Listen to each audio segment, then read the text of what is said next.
তেসরা চৈত্র বুধবার। অনেক দিন পর আজ প্রায় 3 সপ্তাহ আশ্রমে এসে তাঁর শ্রীচরণতলে বাস করছি। শরীরে 2টি ব্যাধি নিজ কর্মদোষে প্রবল হয়। ব্যাধি 2টির একটি অজীর্ণ এবং অন্যটি ইনফ্লুয়েঞ্জা। বহু চিকিৎসা ও চুনারাদি স্থানে নিজের খেয়াল মতো হাওয়া পরিবর্তনাদি করেও ডিসপেপসিয়া হতে সম্পূর্ণ আরোগ্য হতে পারি নাই। কিন্তু চুনারে ইনফ্লুয়েঞ্জা হয়ে ভয়ানক ব্রঙ্কাইটিস ও প্লুরেসি হয়ে জীবননাশ হতে বসেছিল। শ্রী শ্রী ঠাকুর অপার কৃপাবশে ভক্তবীর কিশোরীদা ও ভাই গিরিনকে সেখানে পাঠিয়ে দিয়ে আমাকে এনে এখানে রেখেছেন। এখানে এসে শরীর প্রায় ব্যাধিমুক্ত হয়েছে।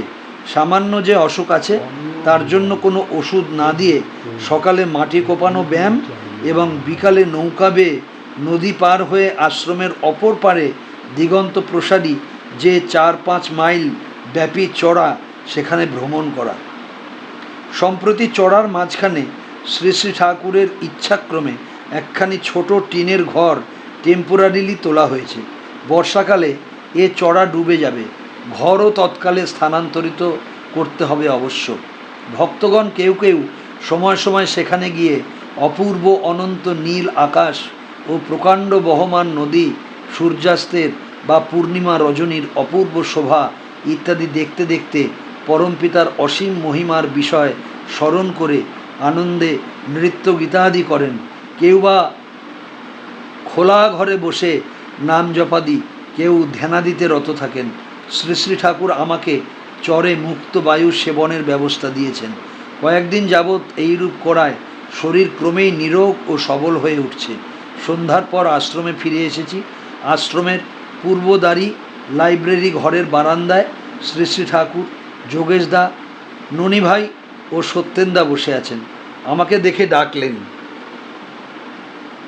আমি ও সঙ্গী যোগেন ভাই ব্র্যাকেটে যোগেন সরকার MA BL ব্র্যাকেট ক্লোজড নিকটস্থ হলাম। কৃষ্ণ ভাই সম্মুখস্থ উঠানে ঘোরাঘুরি করতেছিল। সেও এসে বারান্দায় একপাশে বসল। নিকটে আসলে হাত ধরে টেনে কাছে বসালেন এবং বললেন, দেখুন, এই সত্যেনদা যোগেশাদিকে একটা কথা জিজ্ঞাসা করেছি, তা এরা সন্তোষজনক উত্তর দিচ্ছে না। আপনি পারেন কি? আমি, কথাটা কি?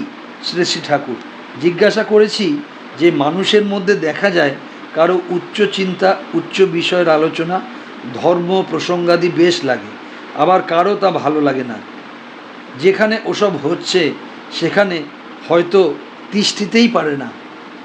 কারো বা আবার কুচিন্তা, ওই আলোচনা ভালো লাগে, কেহ বা তা সহ্য করতে পারে না। কারো বিষয় ব্যাপারের আলোচনা বেশ লাগে, কেহ বা বৈষয়িক আলোচনা যেখানে হয় সেখানে তিষ্ঠিতে পারে না। আবার একই ব্যক্তির সময় সময় ওর একটা ভালো লাগে আর একটা ভালো লাগে না। কেন এমন হয়? আমি, এর নানারূপ উত্তর দেওয়া যায়। পূর্ব জন্মার্জিত বা ইহ জন্মেরই পূর্বকৃত কর্মফলে এরূপ সংস্কার জন্মেছে বলে, শিক্ষার দোষে, সঙ্গ দোষে, অভ্যাসের ফলে ইত্যাদি। শ্রী শ্রী ঠাকুর, ও তো সবাই জানে, ওদিক দিয়ে ওরূপভাবে জানতে চাচ্ছি না। আমি চাচ্ছি যে কারণেই হোক তার ভেতরে কি হয়, তার শরীর মনের কি পরিবর্তন হয় যাতে তার ওরূপ হয়। কতকটা ফিজিওলজিক্যালি ব্যাপারটার উত্তর চাচ্ছি, বুঝলেন? আমি, সহসা ওরূপ উত্তর মনে আসছে না। শ্রী শ্রী ঠাকুর, কি হয় জানেন? যার ভিতর ফ্লো অফ এনার্জি কোনো কারণে কম হয়ে যায়, সে উচ্চ চিন্তা বা উচ্চ তত্ত্বালোচনায় যোগদান করতে পারে না।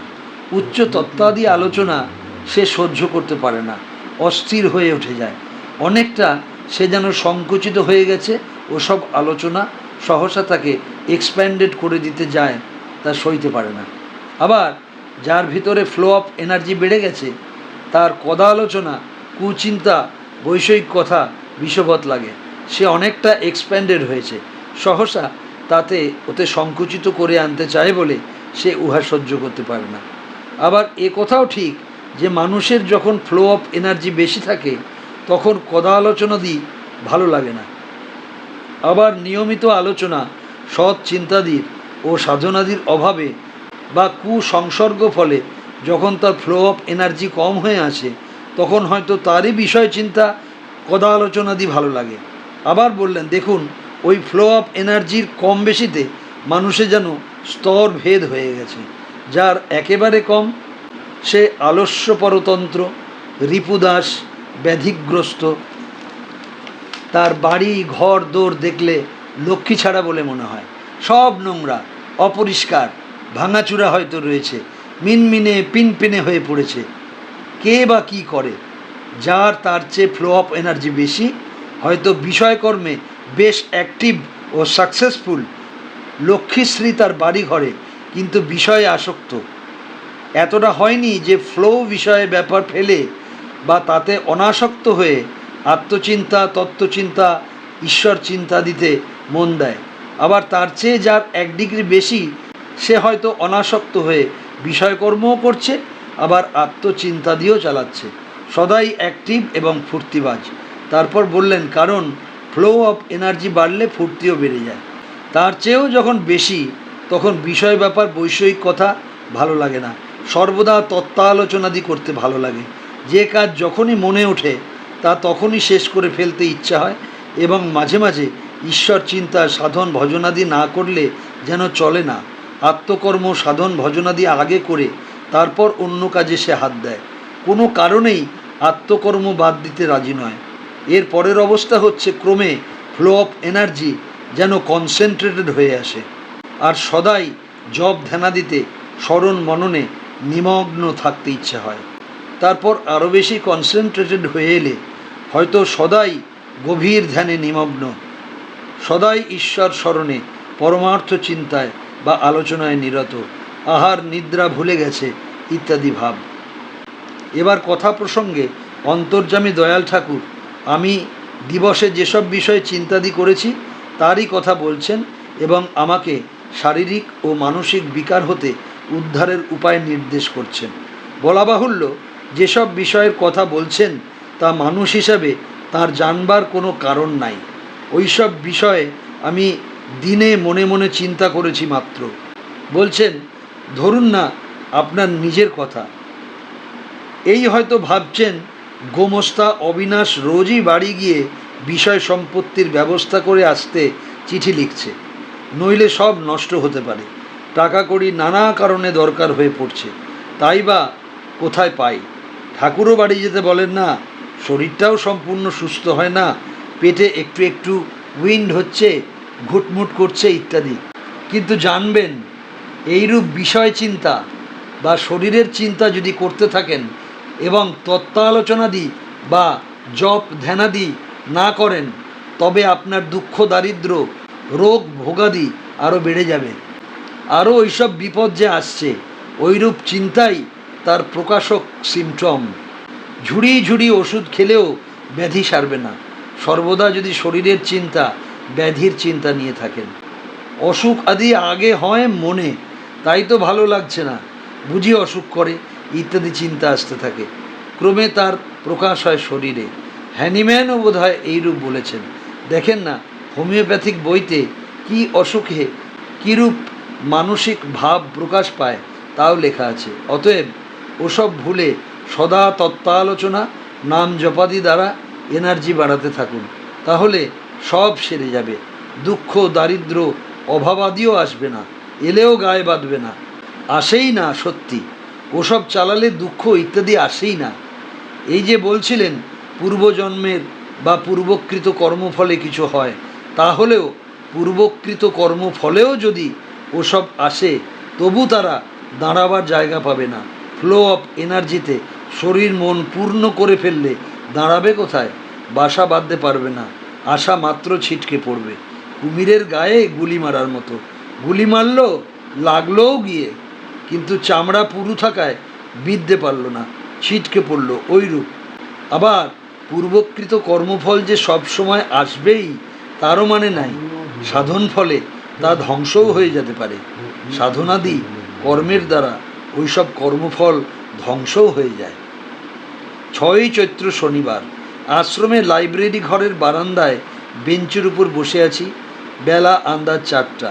শ্রী শ্রী ঠাকুর এসে বেঞ্চে বসলেন। উঠে দাঁড়াতে হাত ধরে পাশে বসায় বললেন, অশ্বিনীদা, এখানে সংসারও নাই, সন্ন্যাসও নাই, সংযমও নাই, অসংযমও নাই, দুঃখও নাই, সুখও নাই। কিন্তু এ তো বলা যায় না, বোঝে কে এ কথা? শুনে আমি ভাবছি শ্রী শ্রী ঠাকুর নিজেরই অবস্থার কথা বলছেন। সর্বপ্রকার ভাবের অতীত এক অব্যয় অবস্থাতে তিনি সর্বদাই অবস্থিত আছেন, তারই ইঙ্গিত করতেছেন কি? 7ই চৈত্র রবিবার দুপুরে বাড়ি থেকে খেয়ে শ্রী শ্রী ঠাকুর আশ্রমে আসছেন। আমি পশ্চাৎ আসছি। শ্রী শ্রী ঠাকুর প্রায় প্রত্যহই আহারান্তে আমি যে ঘরে থাকি সেই ঘরে একবার আসেন, আজও আসবেন, এবং তাকে ভালো তামাক সেজে খাওয়াবো মনে করতে করতে আসছি।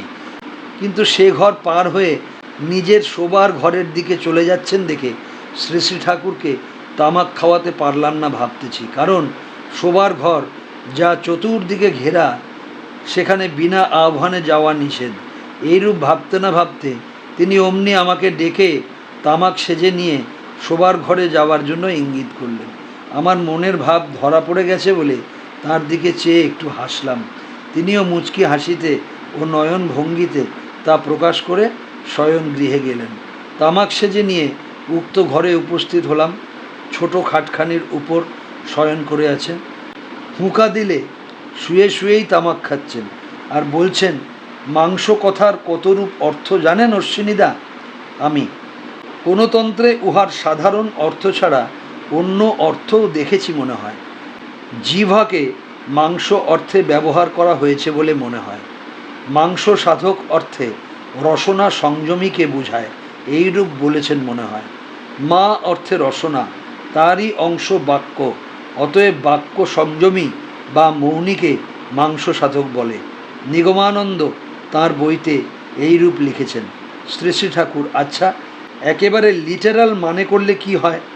মাং মানে আমাকে, স মানে সেই, আর বলিয়া যেন ক্রিয়াপদটি উজ্জ ধরে লইলে আমাকেই সেই অর্থাৎ পরমাত্মা বলিয়া জানো, এইরূপ অর্থও করা যায় কি না? তাহলে মাংস কতকটা সোহং কথার সদৃশ হয়ে পড়ে। আমি তা ওরূপ অর্থ করলে তো ভালোই হয়। শ্রী শ্রী ঠাকুর, আচ্ছা, অভিধান ও তন্ত্রাদি খুঁজে দেখবেন তো, ওর কি কি মানে হয়। শ্রী শ্রী ঠাকুর ঘরের ভেতর বসলেন, বললেন, আমারও খুব দর্শনাদি হতো, তা সাদা চোখেও। রাস্তার টেলিগ্রাফ পোস্ট, চাঁদমারি ইত্যাদি সব জ্যোতির্ময় দেখতাম। বাইরে সূর্য, আকাশ, আবার ভেতরেও অনন্ত নীল আকাশ এবং মধ্যাহ্ন সূর্য একই কালে দেখতাম। রোদের মধ্যে বিনা ছাতায় খালি পায়ে চলেছি, কিন্তু তাতে কোনো অসুখ অসুবিধা হয় নাই। যেন বাইরের ও ভেতরের সূর্য উভয় মিলে আমাকে শীতল করেই রাখত। আনন্দের সময় সময় ফেটে গেলাম হতো, কিন্তু ওসবেতে বিশেষ আঁট ছিল না। ওসব এনজয় করবার বড় একটা ইচ্ছা ছিল না। আছে তো আছে, নাই তো নাই।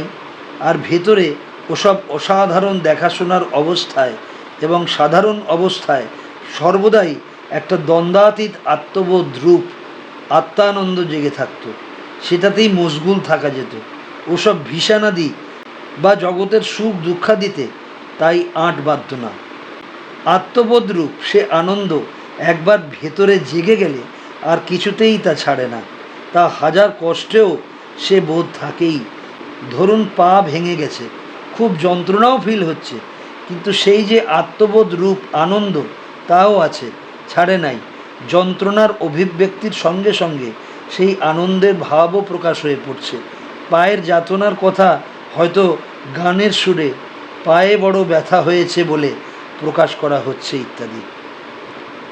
সন্ধ্যার একটু পূর্বে আশ্রমের উঠানে পূর্বাশ্ব হয়ে শ্রী শ্রী ঠাকুর চেয়ারে বসে আছেন।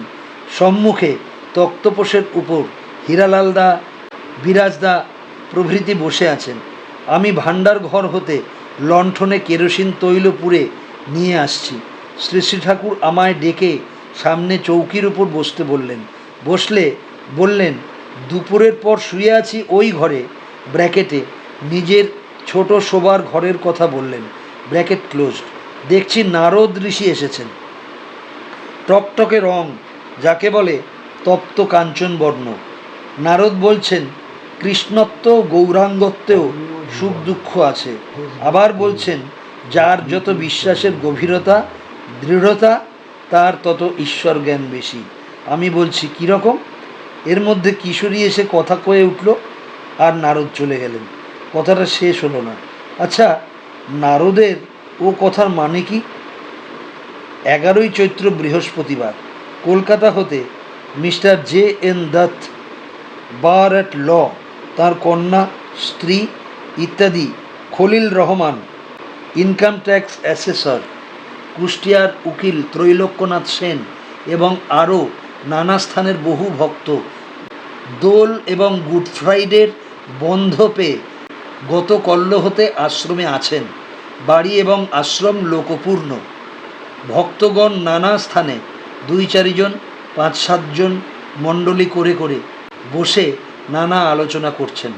কেহ কেহ গলাগলি করে হেঁটে বেড়াচ্ছেন, কোথাও বা ধর্মগ্রন্থাদি সুরতান সহ পাঠ হচ্ছে। সকলেরই সহাস্য বদন।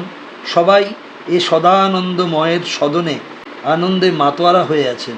শ্রী শ্রী ঠাকুর সর্বত্র ঘুরে ঘুরে সকলকে সঙ্গ এবং নানারূপ উপদেশ ও আলিঙ্গনাদি দানে তৃপ্ত করছেন।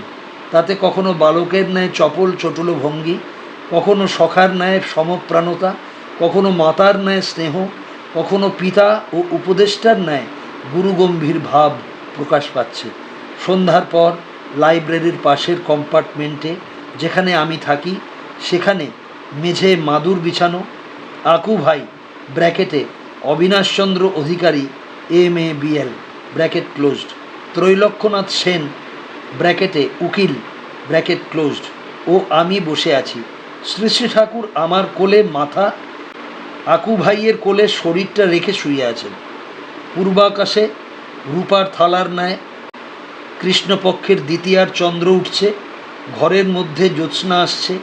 বারান্দায় অন্নদা দত্ত প্রভৃতি আরও অনেক ভাই বসে আছে। শুয়ে শুয়ে নানা কথা বলছেন। মনে হয় যেন হিমালয়ের ন্যায় পাহাড়ের ভ্যালিতে সাদা পাথরের বেদির মতো। তার চারপাশ থেকে লতা উঠে সেটাকে বেশ ঘরের মতো করেছে। চারিদিকে শ্বেত করবীর মতো সাদা ফুল ফুটে সুন্দর শোভা করে রেখেছে। উপরে পাহাড়ের গা থেকে ঝর্ণা বেরিয়ে পাশ দিয়ে বয়ে যাচ্ছে। সেখানে থাকতাম। আবার কথা চলছে। উঠে বসে বলছেন, দেখুন, ধ্যানাদিতে যেসব ভীষণ আসে তা অলিক বলে উড়িয়ে না দিয়ে সত্য বলে অ্যাকসেপ্ট করে নিয়ে এনজয় করা মন্দ নয়। উড়িয়ে দিলে এনজয় করা যায় না, আবার তাই বলে ওতে আসক্ত হওয়াও ভালো নয়। আর প্রকৃত প্রস্তাবে কিছুই তো অলিক নয়। মনের এক এক লেভেলে সত্যের এক এক রকম বিকাশ। আমার কাছে কিছুই তো অসত্য বলে বোধ হয় না। একটা অবস্থার তুলনায় আর একটা অসত্য বা অসৎ বলা মাত্র। যখন যে অবস্থায় থাকা, তৎকালে সেইটাই সত্য বা সৎ। সবই সেই সৎ বা সত্যের বিকাশ। কিছুই অসত্য বা অসৎ নয়। পরিবর্তনশীল সৎ মন এক এক স্তরে উঠে সেই স্তরের দর্শন লাভ করে, যার বহু ভিন্ন ভিন্ন স্তর দেখা আছে। সূক্ষ্ম সূক্ষ্মতম, আবার স্থূলতম প্রভৃতি। তার কাছে সবই সত্য, কেবল এক এক অবস্থায় এক এক অনুভব। অন্যগুলি তৎকালে অনুভবের বাইরে, কিন্তু তা বলে অসত্য নয়। এখন এই স্থূল জগৎ অনুভূতির বিষয়ে আছে বলে এর চেয়ে সূক্ষ্ম জগৎ, সূক্ষ্ম দর্শন মিথ্যা বলতে পারা যায় না। আমার কেমন মনে হয় সবই সৎ, সবই সত্য। সত্যও সত্য, মিথ্যাও সত্য। 6 সন 1328 আষাঢ়। শ্রী শ্রী ঠাকুর গত কয়েক মাসাবধি বিষম জ্বরে ভুগতে থাকায় তাঁকে চিকিৎসার্থ কলকাতায় এবং পরে তথা হতে কার্শিয়াং লয়ে যাওয়া হয়। কার্শিয়াংয়ে প্রায় মাসাবধি ডাক্তার RL দত্তের চিকিৎসাধীনে থেকে একটু সুস্থ হয়ে গত পরশু তারিখে বাড়িতে এসেছেন। তাকে দেখতে কুষ্টিয়া হতে সত্য দত্ত সহ এখানে এসেছি। পদ্মা তীরস্থ সত্যেন্দার ঘরের বারান্দায় শ্রী শ্রী ঠাকুর দক্ষিণাস্য হয়ে চেয়ারে বসে আছেন। পাশে একখানি চৌকির উপর আমি বসে নানা কথা বলছি। সম্মুখে বর্ষায় ভরা পদ্মা বয়ে যাচ্ছে। দক্ষিণ পূর্ব দিক হতে মৃদু মৃদু শীতল বাতাস এসে শরীর জুড়াচ্ছে। নানা কথা চলছে। আমি বললাম, গোপাল কর্মকার সোনামুখেতে তসর কাপড়াদি কিনতে গিয়ে ঠাকুর হরনাথের সঙ্গে দেখা করে তাকে জিজ্ঞাসা করেছিল যে বর্তমানে আপনাকে, জগবন্ধুকে, দয়ানন্দকে ও অনুকূলচন্দ্রকে অবতার বলে প্রচার করা হচ্ছে। এর কোনটা ঠিক? কে অবতার বা সকলেই অবতার হলে বড় কে, বা কে কিসের অবতার? প্রশ্ন শুনে ঠাকুর হরনাথ কিয়ৎকাল আকাশপানে স্থির নয়নে চুপ করে থেকে বলেছেন, জগৎবন্ধু দয়ানন্দ বা আমি কেহই অবতার নই। আপনার সম্বন্ধে কোনো মতামত প্রকাশ করেন নাই। শ্রী শ্রী ঠাকুর মৃদু মৃদু হাসতে হাসতে বললেন, আমি ওরূপ অবতার টবতার নই। আমি আপনাদেরই মতো। আমারও রোগ আছে, মৃত্যু আছে, সাধারণ মানুষের মতো। আমি জানি এক আমি, মহাপ্রাণ বা পরমাত্মা যা বলেন তাই আছে। যতক্ষণ সে ভাব থেকে বিযুক্ত থাকি ততক্ষণ আমি জীবই। যখন সেই আমি ভাবে যুক্ত থাকি, আমি বলেই নিজেকে অনুভব করি, তখন যা বলেন অবতার, ঈশ্বর, পরম পুরুষ তাই সাজে। সেই অবস্থায় থেকে যা করা বা বলা হয় তাই ভগবৎ বাক্য বা কার্য।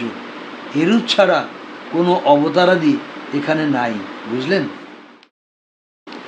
7 সন 1331, 25শে আষাঢ়।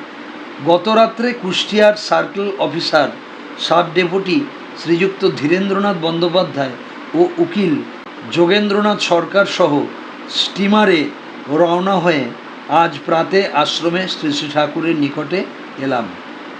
আমায় ধরে নিয়ে একাকী সাক্ষ্যদার ঘরে গিয়ে প্রথমেই বললেন, ভেবেছিলাম অশ্বিনীদার উপর একটু রাগ করব, কিন্তু এ কাঠামো দিয়ে আর তা পারা যায় না। তারপর গত 6 মাস কলকাতায় ছিলেন, তখন সিআর দাস এসেছিলেন, নাম নিয়েছেন, বিশ্ববিজ্ঞান কেন্দ্রের ভার নিতে চেয়েছেন এবং তার সঙ্গে যেসব কথা হয়েছিল তাই বলছেন। বললেন, দাসদাকে বললাম, আপনারা নিম্নজাতির জলচল করা ইত্যাদি যে মুভমেন্ট করছেন ওটা এখন এই বাংলাদেশে আর তত বেশি দরকারি নয়। ও তো প্রায় চলেই গেছে। এখন তো প্রায় সকলের জল খায় ছোঁয়। কেবল ওটা অ্যাজ অফ রাইট অ্যাসার্ট না করলেই বড় কেউ একটা আপত্তি করে না, আর তা না করাই ভালো। আস্তে আস্তে আপনিই ওটা সহজ হয়ে যাবে। মাঝখান থেকে ও নিয়ে বেশি নাড়াচাড়া রাইট অ্যাসার্ট করতে গেলে কেবল একটা অপোজিশন ইনভাইট করা হয় মাত্র। তার চেয়ে বেশি দরকারি হচ্ছে বিবাহ সম্বন্ধে চেঞ্জ আনা, ম্যারেজটাকে একটু ফ্লেক্সিবল করা, পাত্র পাত্রী according to their benign choice বিয়ে করতে পারে, তবেই ভালো হয়। এখনকার মতো গরুদান ঘটিদান গোছের বিবাহ আর না থাকাই দরকার। ওইরূপ বিবাহ হলে প্রেম তাদের মধ্যে বেশি গাঢ় হবে এবং তার থেকে যে ইস্যু পাওয়া যাবে তারা খুব সুস্থ, সবল, ইন্টেলিজেন্ট হবে। এইরূপ এখন করতে পারলে 20 বছর পরে কতকগুলি ব্রেনওয়ালা যুবক পাওয়া যাবে, আর তাদের দিয়ে খুব কাজ পাওয়ার সম্ভাবনা। বিকালে আশ্রমের উঠানে নিমতলার বাঁধানো বেদির উপর ধীরেনবাবুর কোলে মাথা দিয়ে শ্রী শ্রী ঠাকুর শুয়ে আছেন। আমি কাছে বসে আছি। যোগেন সরকার ও আরও কয়েকটি ভাই আছে। বললেন, যেসব উইডোরা হাজব্যান্ড অ্যাকসেপ্ট করেনি, অর্থাৎ অক্ষতজনী ব্র্যাকেট ক্লোজড, বা যাদের কনসেপশন হয়নি, তাদের পুনরায় বিবাহ দেওয়া দরকার। দাসদাকে বলায় তিনি বললেন, আপনি পারেন উইডো বিয়ে করতে? আমি বললাম, আমার বিবাহের আবশ্যক নাই, তবে টু সেট অ্যান এক্সাম্পল যদি দরকার হয় তাহলে ইন ডজনস পারি। আবার বললেন, মোরাল ক্যারেক্টার বলতে কি বোঝেন? আমি, আগে তাহলে মোরালিটি বলতে কি বুঝি তাই বলতে হয়। শ্রী শ্রী ঠাকুর, মোরালিটি কাকে বলেন? আমি, কতকগুলি এমন বিধি নিষেধ মানা যাতে গ্রেটেস্ট গুড পাওয়া যায়। শ্রী শ্রী ঠাকুর গ্রেটেস্ট গুড হলেই হবে না, যাতে এমন গুড আনে আর স্থায়িত্ব বেশি এবং রিয়াকশানে ডিপ্রেশন আনে না, সেইরূপ বিধিনিষেধ মানাই মরালিটি। যেমন মদে কখনো কখনো লোকের জীবন দান করে, গ্রেটেস্ট গুড আনতে পারে বটে, কিন্তু রিয়াকশানে ডিপ্রেশন আনে বলে মদ মরালিটির বিরোধী। মরালিটি মানে এমন নীতি যা মেনে বা পালন করে চললে এক্সিস্টেন্সকে বিকামিংয়ের দিকে নিয়ে যায়, যা মানুষের বিং অ্যান্ড বিকামিংকে স্যাটিসফাই করে না, তা ইমমরাল নিশ্চয়ই। একটু চুপ করে আবার বললেন, আবার অবস্থা বিশেষে ওইরূপ নীতি না মানাই ধর্ম। দেখুন, প্রতিজ্ঞা পালন সেকালে খুব একটা বড় নীতি ছিল, কিন্তু শ্রীকৃষ্ণ প্রতিজ্ঞা ভঙ্গ করে কুরু সমরে রথচক্ররূপে অস্ত্র ধারণ করেছিলেন। সে কিন্তু পরহিতায়। আর মজা দেখুন, সেকালের সবচেয়ে বড় মোরালিস্ট ও প্রতিজ্ঞা পালন ভীষ্ম, ওই দেখে শ্রীকৃষ্ণকে ভগবান বলে অ্যাকসেপ্ট করেছেন, তাঁর স্তোত্রে আছে। ভীষ্ম খুব ফাইন ক্যালিবারের লোক, তাই ওটা তখনই ধরতে পারলেন। প্রতিজ্ঞা পালনরূপ নীতির সোনার শিকলেও শ্রীকৃষ্ণ বদ্ধ নহেন দেখতে পেলেন। অপরে হলে হয়তো নীতি বা প্রতিজ্ঞা ভঙ্গ দোষের জন্য শ্রীকৃষ্ণকে নিন্দাই করত, আর ভীষ্ম তাই দেখেই বলেছেন, তুমি ভগবান। অমিয়বাণী পাঠ এখানেই সমাপ্ত হলো। জয় গুরু, বন্দে পুরুষোত্তমম।